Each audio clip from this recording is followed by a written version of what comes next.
Erica grew up with the smell of moss and decaying leaves in her lungs. As a child, she would wander the woods near her small-town home from dawn until the last whispers of sunlight faded into night.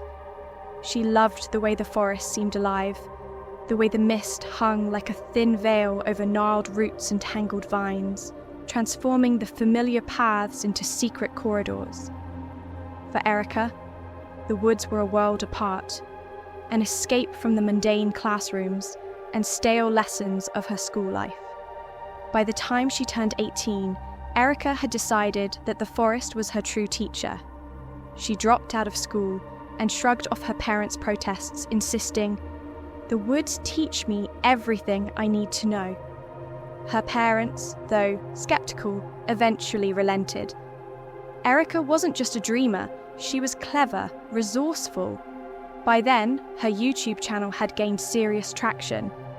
What began at 16 as a hobby, filming herself identifying edible plants or building simple shelters, had grown into a channel with over 2 million subscribers. Her videos weren't just informative, they were mesmerizing. The quiet way she spoke, the intimacy of her connection with nature, drew viewers in. When she turned 18, her channel became her livelihood, earning her enough to live modestly while doing what she loved. Her parents chalked it up to a phase, a stepping stone toward a more conventional life. Erica knew better. By 21, Erica was looking for ways to keep her content fresh. Her audience craved authenticity and adventure, and she was determined to deliver. One night, while scrolling through a survivalist blog, she stumbled upon an article about a forest in Maine with a sinister reputation. Locals spoke of strange noises at night, massive shadows moving between the trees, and people disappearing without a trace. It sounded like campfire tales to Erica, the sort of stories people told to keep kids from wandering too far. But to her audience, it would be gold. Within days, Erica had packed her gear, boarded a plane, and rented a car to take her to the forest's edge. She announced the trip on her social media accounts, where fans alternated between warning her to stay safe and expressing excitement for the videos to come. Erica's own excitement grew with every mile. The forest, ancient and sprawling, felt like it had been waiting for her. She set up her first video near the forest's entrance, pointing out edible mushrooms and demonstrating how to build a small fire with steel wool. The views would pour in, she knew, but as she ventured deeper into the woods, a strange unease settled over her. It wasn't fear exactly. It was the sense of being watched. She dismissed it as her imagination, fueled by the spooky tales from the blog. Still, she couldn't shake the feeling.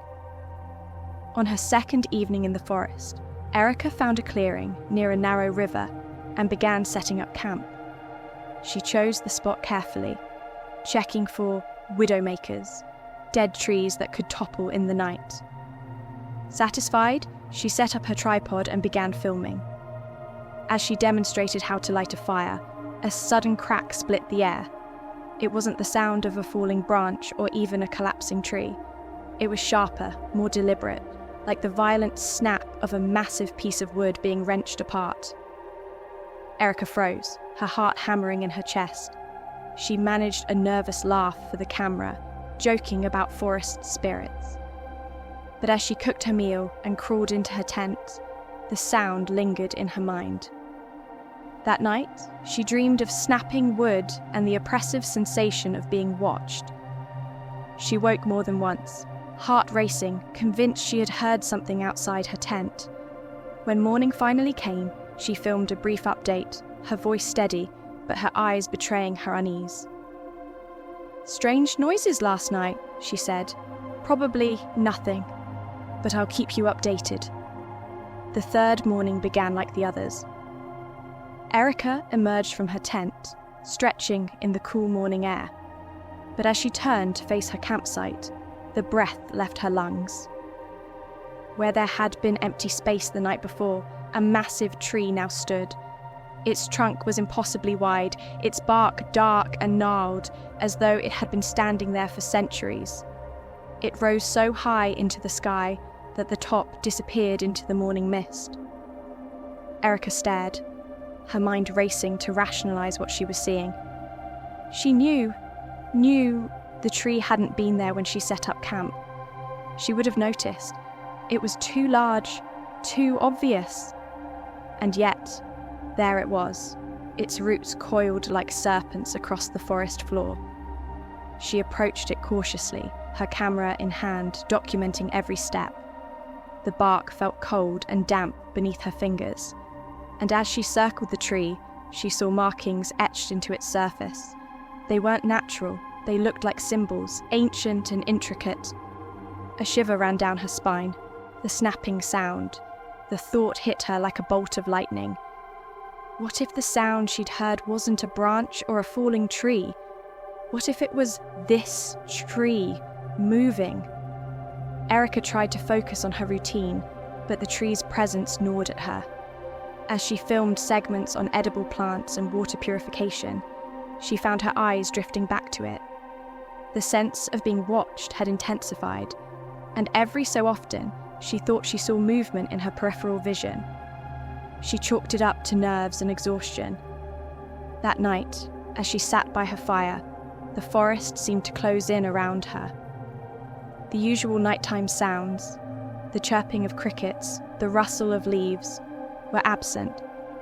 It was as though the forest were holding its breath. The firelight flickered, casting long shadows that danced across the trees. But one shadow didn't move. It remained still, tall and imposing, at the edge of the clearing. Erica's heart pounded as she turned her camera toward it. The lens struggled to focus, but for a moment, she thought she saw eyes, massive and unblinking, staring back at her. Then the shadow moved, melting into the darkness with a sound like branches snapping.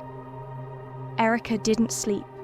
She stayed in her tent, clutching her camera and a knife, every muscle in her body tense. At some point, exhaustion overcame her, and she drifted into a restless sleep filled with fevered dreams of the gnarled tree and the unblinking eyes.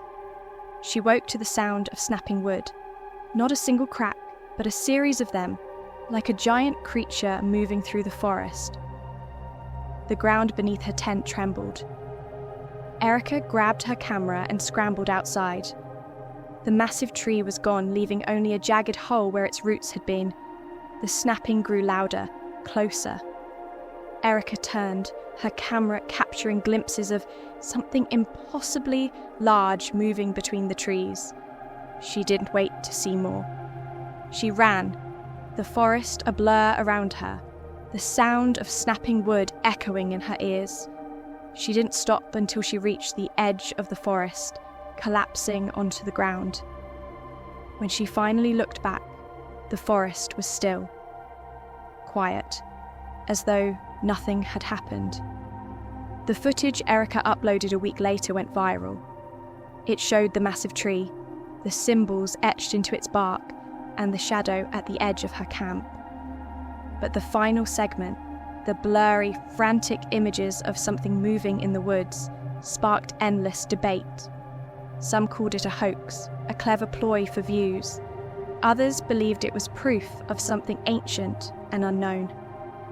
Erica never returned to the forest, but sometimes, in the dead of night, she would wake to the sound of snapping wood and the feeling of eyes watching her from the shadows,